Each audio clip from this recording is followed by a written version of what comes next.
Welcome to the Hopefulist, a daily talk show hosted by veteran broadcaster Wendy McClure. Join Wendy each day as she shares her life lessons that transformed her from perpetual pessimist to the ultimate hopefulist. The perfect morning show to get you caught up on the day's top stories while sharing insights that will lead to positive transformation and bring out the hopefulist in you. For more inspiration, visit hopefulist.com. And now, here's your host and hopefulist, Wendy McClure. Thank you, Matthew. It is a rainy, cold, dreary day. We're doing this a little ahead of time. I've got a special guest host with me today. My husband, Joe, or Joseph, as he's known on Facebook. Good morning, and how do you feel about being part of the podcast this morning, Joseph? I'm a little nervous, but I hope you'll carry me through this. I will take it easy on you. Don't worry. There's nothing to be worried about. So, yeah, we're having some really rainy, windy, terrible conditions right now. I hope you can't hear it. I hope you can't hear any loud banging because that means something on our back deck has probably flown somewhere and hit something. But I just heard something. I heard something hit somewhere. But, yeah, it's like Kansas here today. It's like, yeah, thank goodness Toto is like flying right past the house, but Tucker hasn't had to go too often today, so that's the good news. Okay, speaking of Tucker, I was requested to give an update as to what happened at the vet's office with Tucker with the whole, her medication didn't seem to be working. I thought it was because it was shipped improperly. The vet insists that is not what happened. He came up with every reason why she could still be having major issues that she's having without the medication, the $200 medication being ruined. So I really like my vet.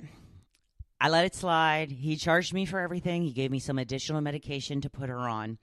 I kind of thought that if he thought that it wasn't working anymore, that maybe some additional testing would be needed to adjust the allergy medication that we give her, but he did not suggest that, which is a little concerning to me. How about you? Do you think that's a little bit, is he scamming us a little bit?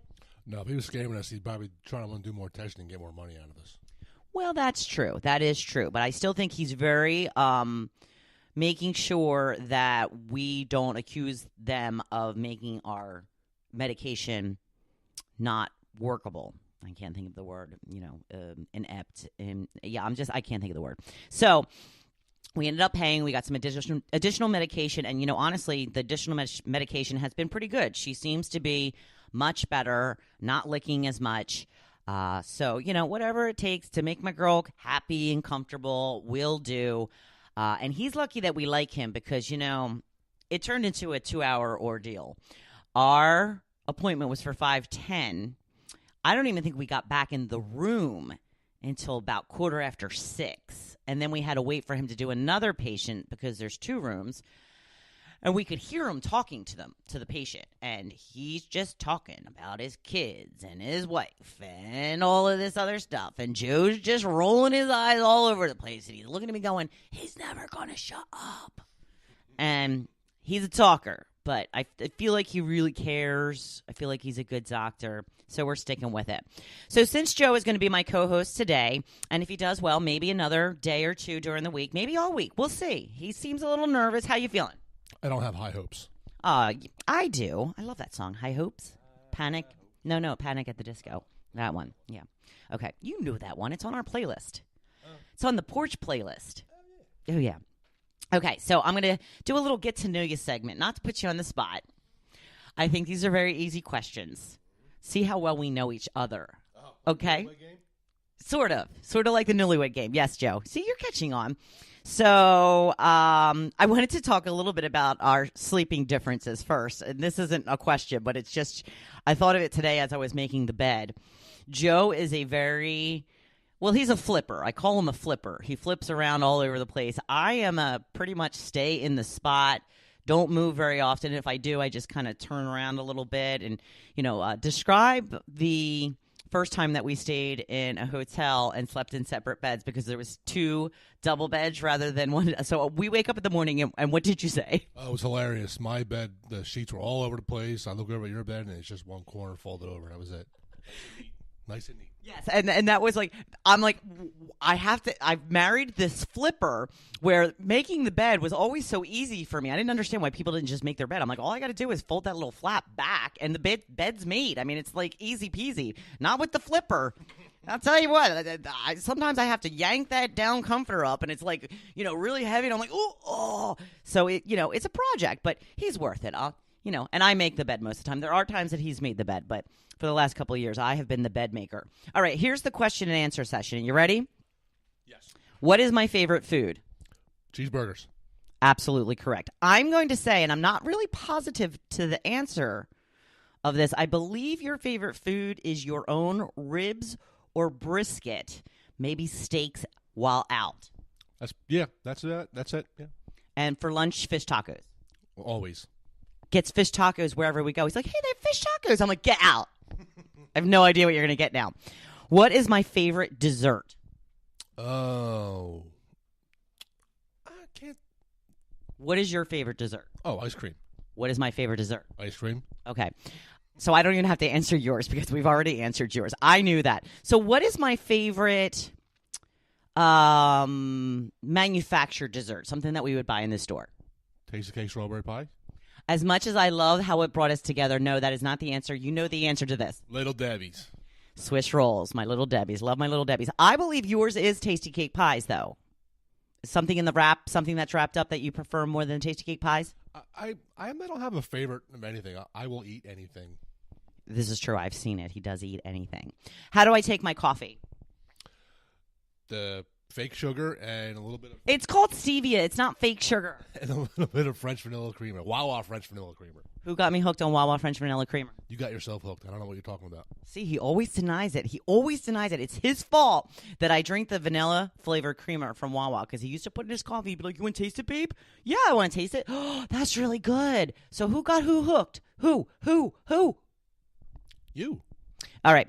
I know that you take 1 spoonful of sugar, a teaspoon of sugar, helps the medicine go down, and you are a black coffee drinker for the most part. Occasionally, you will steal a little bit of my creamer, or if you're at Wawa, you like a little hazelnut sometimes. Yes, that's my fancy coffee.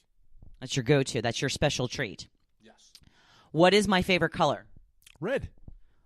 And your favorite color is blue. Yes. Okay. And who is my hero? I am. Who is my hero? Oprah? Yes. And I was going to say your favorite hero is either Spider-Man or Batman. I'm not sure who you would pick. I don't really have a hero. Well, that's funny because I wanted to bring up the fact that you just told me yesterday that I was your hero. And you actually said it in a very meaningful, serious way. Did you not? Well, yeah, yes. I was thinking other than you. I know.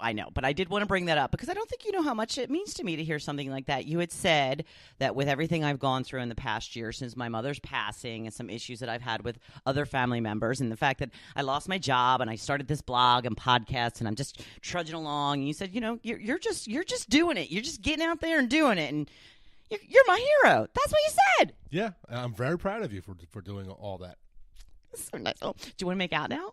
Not live on the air now. No, I think that they might like it. Oh, baby, yeah. We are not drinking beer. It is 5:00 in the morning on a Monday. It's really Sunday night, and we're having a couple of beers. We're hoping it's going to enhance the podcast. Okay, the question answer session is over. I'm going to go on to. Let's see. What else did I want to talk about? Oh. The rag at the gym. I mentioned this last week. Remember, I was talking about it if you happen to tune in. I guess they're going through a lot of paper towels at the gym. And when I was at the gym last Tuesday, there was a roll of paper towels and the little spray bottle that you use to wipe down the machines when you're done. But there was also 1 or 2 other rags that were, they were originally white, but they were just gross and grody and disgusting. And there was a sign that said, if there are no paper towels, please use this rag and the spray to wipe down the machines. And even Joe said, because Joe typically listens to my podcast on his way home from work, and even he said, ew, that was really gross with the gym. And if a big, sweaty man thinks it's gross, then it's pretty darn gross, right? Yeah, I'd rather sit in someone else's sweat than use that rag. Exactly, because then you're sitting in everybody's sweat, right? I mean, I just think that was just asking a little too much. So I went to the gym on Friday morning, and lo and behold, the rag and the signs were gone. I can only imagine.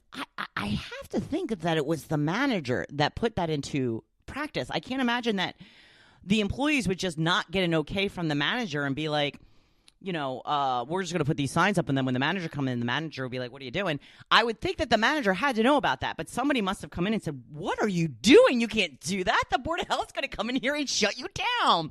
So the rags are now gone from the gym. I'm very relieved that I don't have to see them anymore. The whole thing just really grossed me out. But I did see a woman that was using some of the paper towels from the roll to wipe down her machine. I'm telling you, she used half the roll of paper towels. And I am not a waster. In fact, I use the same paper towel almost the whole time at the gym. I continue to, it's got spray on it. Well, that's kind of like using the rag, though. No, because it's just mine, and I put the spray on it, so that's the antibacterial. So it's not the same. You think it's the same? A little bit. No, it's not the same. Who asked you? But she took so much. I felt like going up to her and saying, you are the reason there was a rag and a note on the areas where this stuff is. I mean, there's just no reason to take that much. So, I don't know. Now you're making me feel bad. Now you're making me feel gross because I use the same paper towel. I mean, it's very wet. It's not dry or anything. It's very wet. I don't care. I'm not going to worry about it. You're bugging me now. So you're off for the rest of the week. No more talking to Joe for the rest of the week. Okay, on to today's topic. We're going to be talking about, I think I put it on my iPad. There is an article that came out that says pets are good for mental health. Not only is pets good for your health, it's talking to your pet that is good for yourself. So they say that owning a pet increases human interaction and combats the increasing health concerns around loneliness, prompting some researchers to suggest the government should do more to encourage it. Research just released shows that 40% of people support a government push to increase interaction with pets. I don't support a government push. I don't support a government to push me to do anything. I want government to leave me alone. But I am very pro-pet. We love pets here at the McClure household. We love our Tucker. We love the unconditional love that she brings. We love the huge vet bills that she costs us, right? Oh, yeah, we love that. It's our favorite part.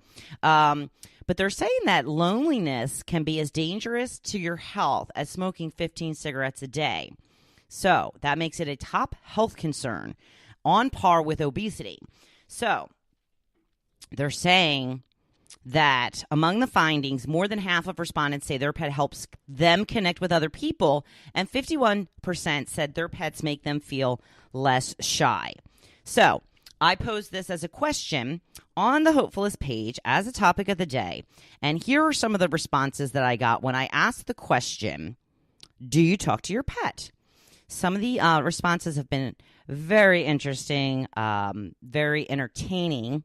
We have Dennis who says, not only do I talk to my pet has the capability to answer me back. I happen to know that Dennis has a bird. He's a friend of my brother's, and I know that he has a bird. Linda says, I do all the time. Marcy says, of course, so often I hardly realize I'm doing it. Michelle says, of course. Adele, absolutely. Karen says, it's my best buddy. Donna says, yes. Cannoli says, yes. Best talks ever. Are you trying to say something, or are you just looking at my responses? What? You were listening to me? Wilbur says, I talk to my pets all the time. How else would she know what's going on? Yes. And Joe says, yes. And both cats respond by running away. Do you talk to Tucker often? All the time. What do you say to her? Like, do you have chats back and forth, or what do you say to her? Basically, just ask her about her day, and then I answer for her. You answer for her? Yes. Because she can't speak. She's a dog. So why are you asking her? Because it's fun. How does she answer typically when you respond for her? Put you on the spot too much? Yeah, a little bit. Okay, so you say things like, well, I took a nap, and then I got up and I walked around, and I checked my food bowl, and it was still the same old dog food, so I went back and I took another nap. That's exactly it. Something along those lines. I was talking to her the other day when she was sitting out on the porch, and it looked to me like she had discovered a bug. along the ledge of the screen. And she went over, because normally she'll just stand